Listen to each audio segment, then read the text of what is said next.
Hello, welcome back. We're on lesson 15 of our VQ workbook number 1. Advocate. Lincoln advocated freedom of the slaves. So President Lincoln, of course, he fought for the freedom of the slaves. So to advocate means to speak or to write in favor of. It is standing up for someone and speaking for someone. Ad here is a prefix which means to or toward. We have seen that many times.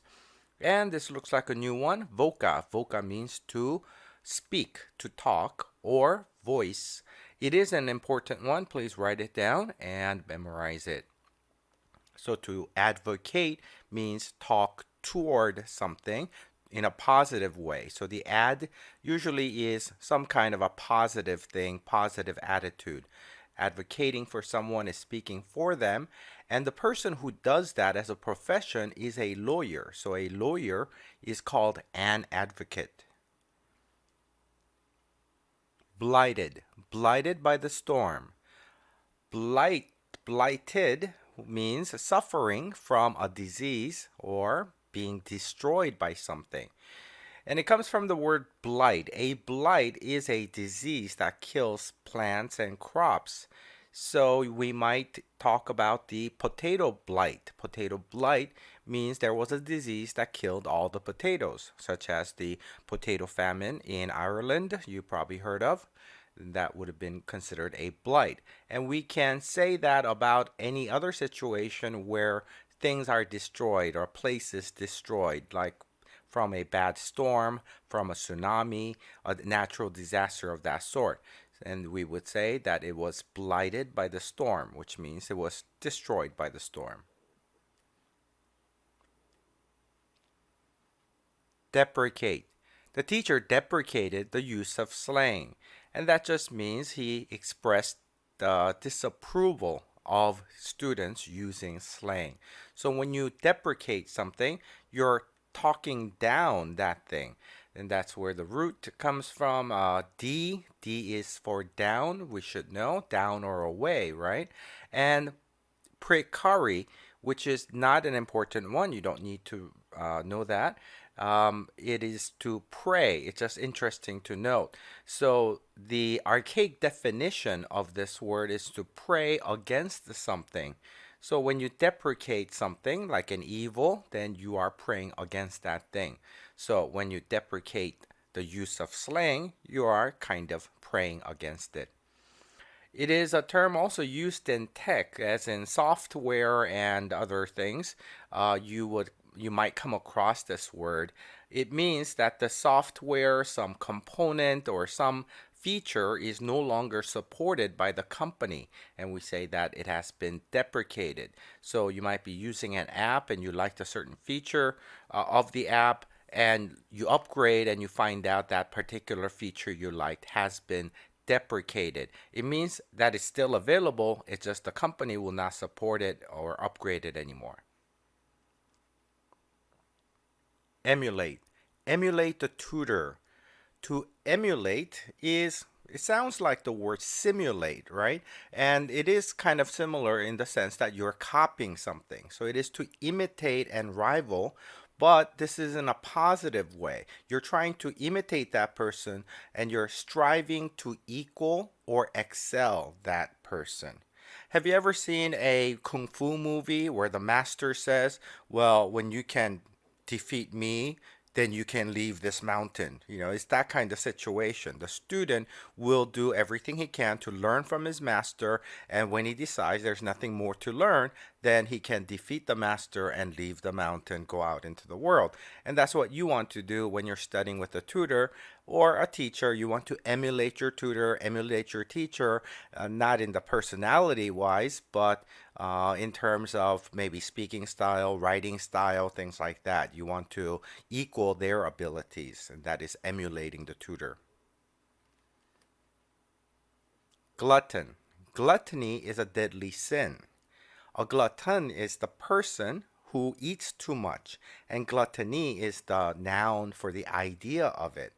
And so, this idea of the deadly sin comes from a Christian idea of the seven deadly sins, or an old traditional, concept of seven sins. And so here we have an image of the seven sins listed. Those are the seven deadly sins.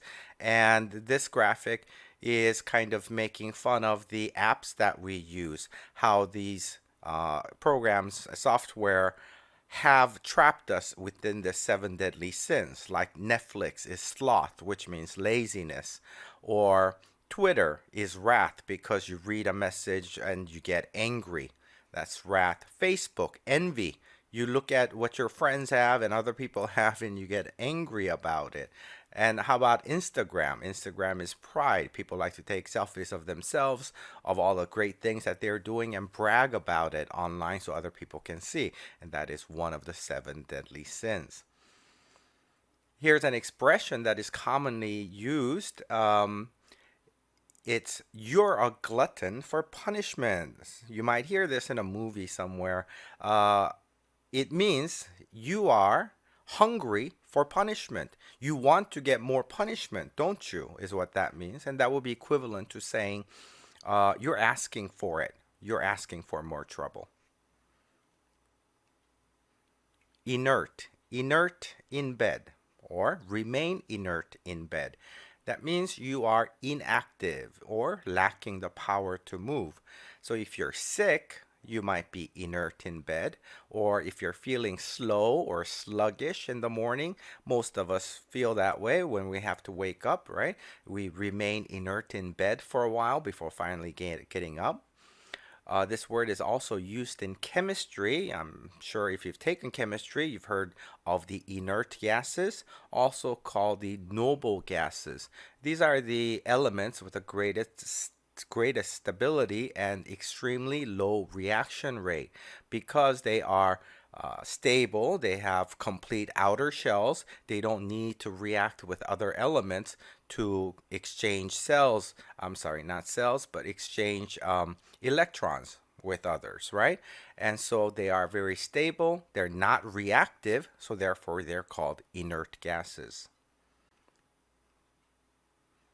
Mitigate. Mitigate his anger. So to mitigate is to appease or to moderate. We've seen several words like this, I think, like placate his anger, mollify. I don't know if we've seen that one yet. Okay, and it means to make less severe. So to mitigate is taking some bad condition and making it less severe. So anger, of course, is a bad condition, and we want to lessen it, reduce it. And we can also mitigate aggressiveness, that's a negative quality, or mitigate suffering, to reduce. In law, you might hear this expression, mitigating circumstance, mitigating circumstances. That is some justification for breaking the law. For instance, let's say you stole somebody's motorcycle and you are arrested and you are facing the judge, and your lawyer, your advocate, is defending you and says that you had a good excuse. Your grandmother was sick and you had no other way to get to her, but you needed to get to her, take her to the hospital or something. There was some special condition that made your crime less of a crime. Then that is a mitigating circumstance. Predator. Predators of the jungle. Predators, of course, are creatures that hunt another animal. These are the fiercer animals that are catching others. So we talk about predators and prey, right? Predators. In this case, here in the picture, we see the eagle. Eagle eats the turtle, right? So eagle is the predator and the turtle is the prey. Adjective is predatory. Restraint. Show some restraint. Restraint is moderation or self-control, holding yourself back and controlling yourself. You might say this expression, show some restraint, when someone is just overreacting to something, getting wild. Sometimes kids do that when they are playing video games. They're on their phone playing an app, video game, and then they start getting excited and they start screaming and kicking things. Then you will say to that person, hey, please show some restraint. Also, restraints, generally in plural, but it could be singular, something that holds you down physically. So a child restraint seat is what you see in the picture there. Those car seats are called child restraint seats because it locks the kid into the seat. Also, the prisoner was placed in restraints, we would say, and that is if you put chains around the prisoner, then you are putting him in restraints. Temper, temper your temper. To temper means to moderate, tone down, or restrain. And so your temper is your being angry, and you should temper your temper. These are different definitions we're playing with, right? So to temper justice with mercy might be an expression we hear. Let's think about what that says. We're going to moderate justice with mercy. That means justice might be, kind of eye for an eye. We want to punish that person with equal severity to what crime he has done. But we might want to temper that, tone that down by showing a little mercy, a little forgiveness, and give him less of a punishment. Also, temper can mean to strengthen by heating and cooling. You've probably seen this in movies. An ironsmith making a sword, he heats it up to, where the steel gets red hot, and then he dips it in water, bangs on it, and then heats it up again. And that's basically how you get tempered steel. All right, thanks for listening. I'll come back and we'll go over lesson 16 next time.